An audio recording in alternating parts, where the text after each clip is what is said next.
black holes destroy information, according to that calculation.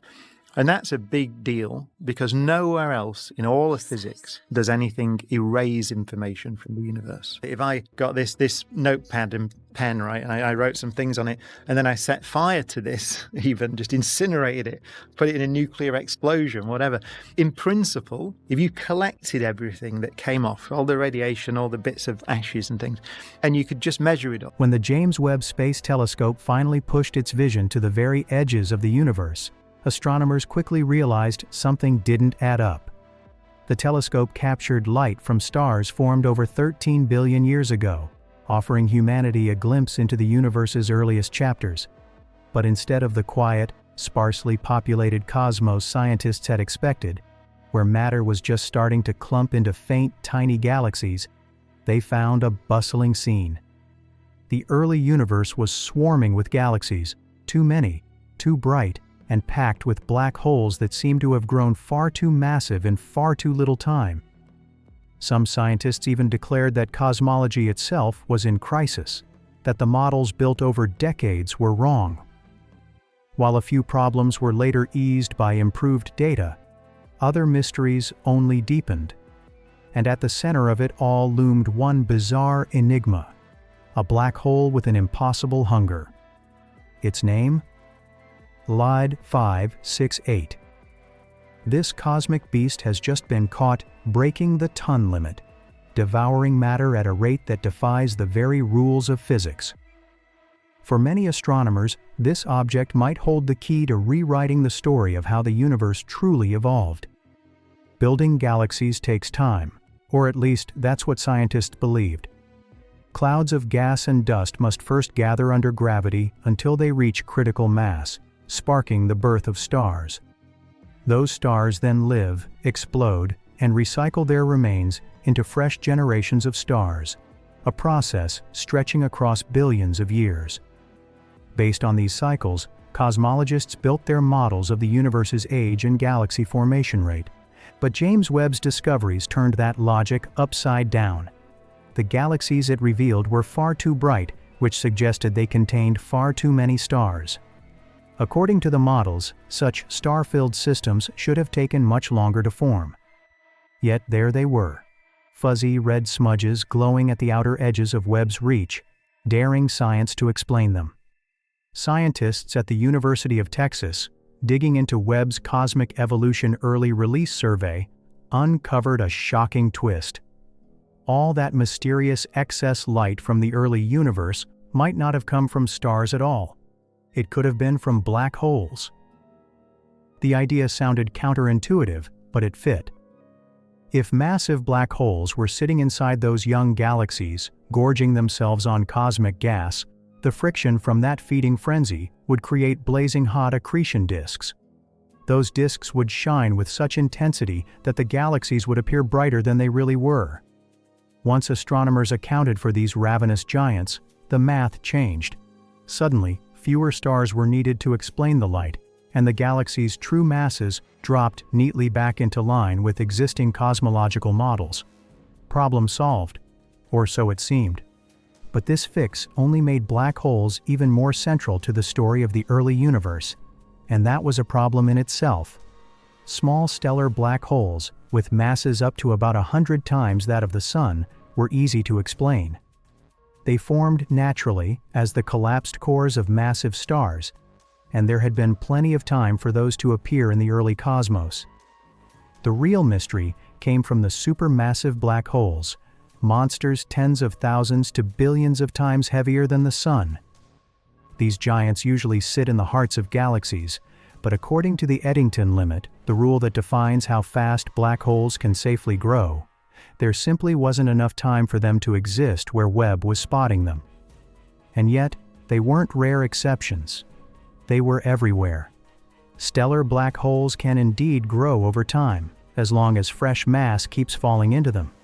But the question is, how fast can they grow? Back in the 1920s, English astronomer and physicist Arthur Eddington laid down a rule that still shakes astrophysics today. He proposed that there is a hard limit on how quickly stars or black holes can gain mass, a boundary set not by gravity, but by light itself. Photons, those tiny packets of light, carry momentum. It may be minuscule, but it's real, and it pushes outward. This is the same principle that makes futuristic solar sails on hypothetical spacecraft move through the cosmos.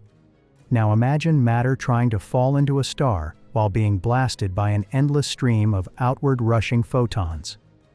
At a certain point, the pressure of that radiation becomes so strong that even gravity can't overcome it. That threshold is known as the Eddington limit. Stars that approach this limit, like the colossal Wolf-Rayet stars, which shine with the power of more than 20 suns, are balanced on a razor's edge. Their powerful stellar winds are so intense that the slightest increase could literally blow the star apart. You might assume black holes would be immune to this rule. After all, isn't the defining trait of a black hole that nothing, not even light, can escape? But here's the twist. Their accretion disks, the swirling maelstrom of matter spiraling inward, blaze with unimaginable brightness.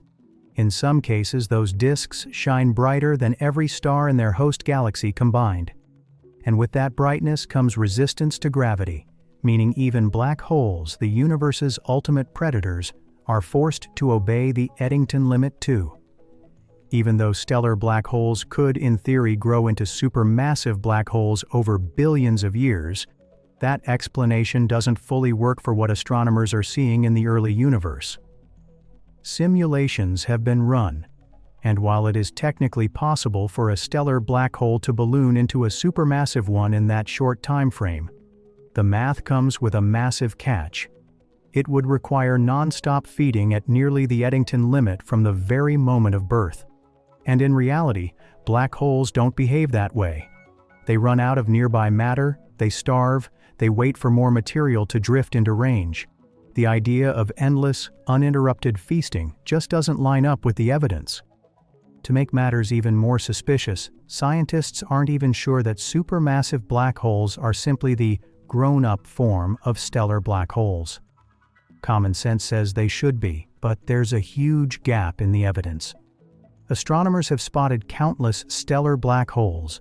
By some estimates, there could be as many as 100 million scattered across our Milky Way alone. They've also documented supermassive black holes, which sit like monsters at the hearts of galaxies. But the missing link, intermediate black holes, are practically non-existent. Only a handful of candidates have ever been suggested, and none are beyond doubt. It's as if the middle stage of black hole growth is mysteriously missing from the cosmos. This unsettling absence forced cosmologists to consider another, far more radical idea.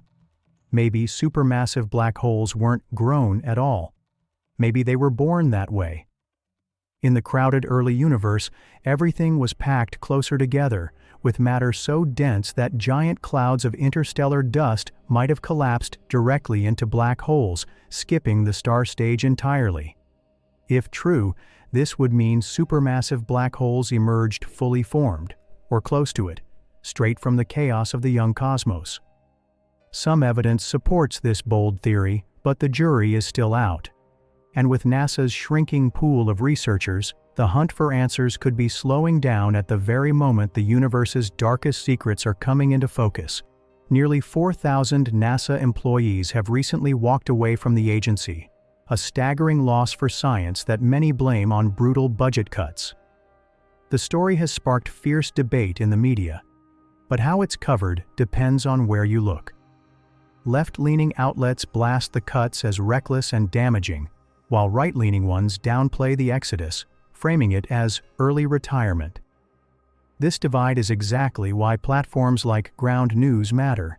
It compiles stories across the political spectrum, exposing bias and revealing what each side conveniently leaves out. The truth is, when pieces of the puzzle get ignored, blind spots form, making it easier for the public to shape opinions without the full picture.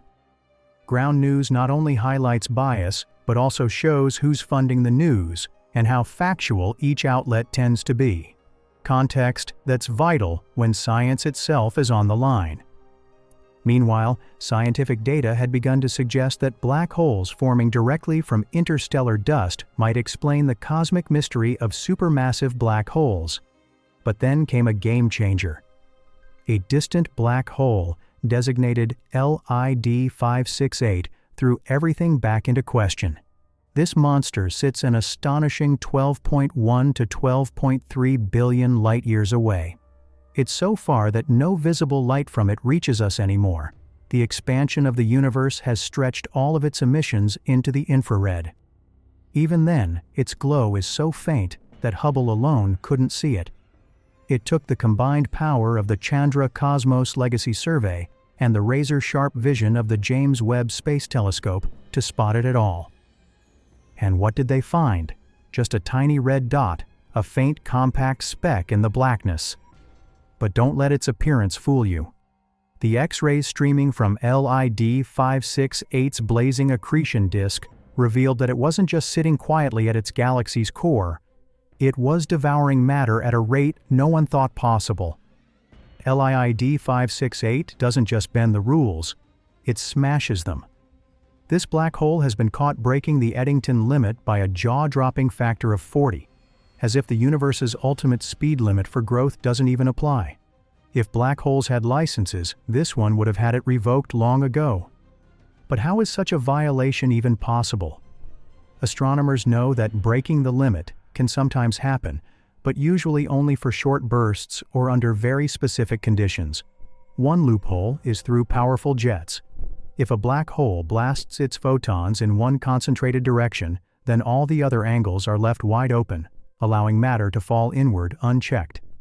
In essence, one direction takes the hit, while everywhere else gets a free pass. Another possibility is what scientists call super-Eddington accretion. When an accretion disk grows so bright that it should be blowing its food away, there's a fleeting window where a greedy black hole can snatch at the escaping matter before it's lost.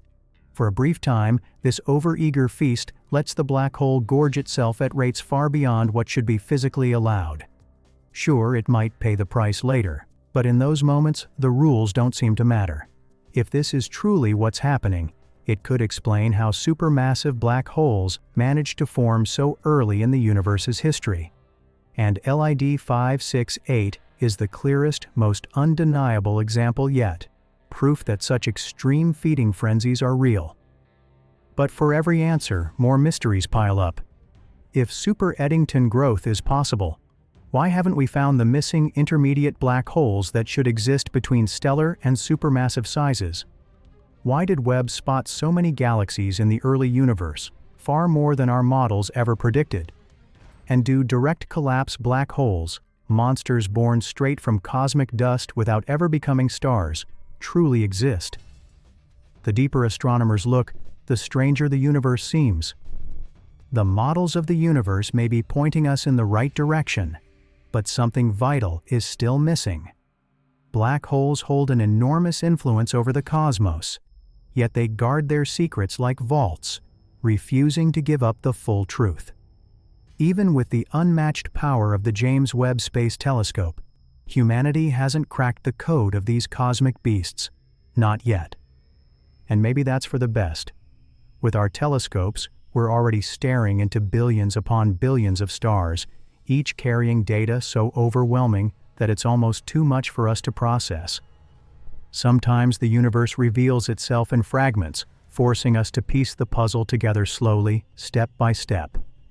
If you're ready to keep chasing these cosmic mysteries, don't forget to subscribe, like, share, and drop a comment, because the search for answers is only just beginning.